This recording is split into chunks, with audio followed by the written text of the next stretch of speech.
Last video తర్వాత చాలా DMs వచ్చాయి.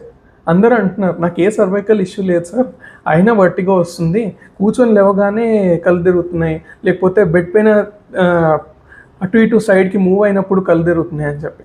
సో ఇక్కడ ఏంటంటే not only cervical issue but there are many other issues that can cause vertigo అని చెప్పాను. ఏంటంటే ఇన్నర్ ఇయర్ ఇష్యూస్ కానీ బీపీపీవీ అంటారు, బినైన్ పెరాక్సిస్మల్ పొజిషనల్ వర్టిగో. ఈ కండిషన్లో ఇయర్లో కాక్లియా అనేది ఉంటుంది. ఆ కాక్లియాలో ఎండోలింఫ్ ఫ్లూయిడ్ అనేది ఉంటుంది. ఈ ఎండోలింఫ్ ఫ్లూయిడ్లో ఏదైనా ఇంబ్యాలెన్స్ వచ్చితే కూడా వర్టిగో వస్తుంది.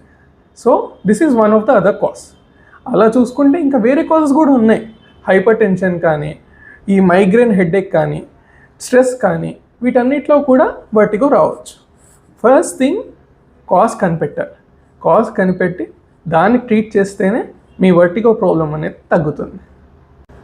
సో అన్ని వర్టిగోస్ ఒకటే కాదు, డిఫరెంట్ కాజెస్కి డిఫరెంట్ టైప్స్ ఆఫ్ వర్టిగో ఉంటుంది. వాటి ప్రజెంటేషన్ కూడా మారిపోతుంది. సో హోమియోపతిలో చాలా రెమెడీస్ ఉన్నాయి which covers all the kinds of vertigo.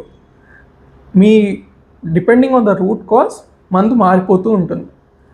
వర్టిగోకి మెడిసిన్సే కాకుండా డైట్ అలాగే ఎక్సర్సైజెస్ కూడా ఇంపార్టెంట్. ఇవి మేము సజెస్ట్ చేయగలుగుతాం. Myself doctor Shyam Amda from true cure homeopathy clinic.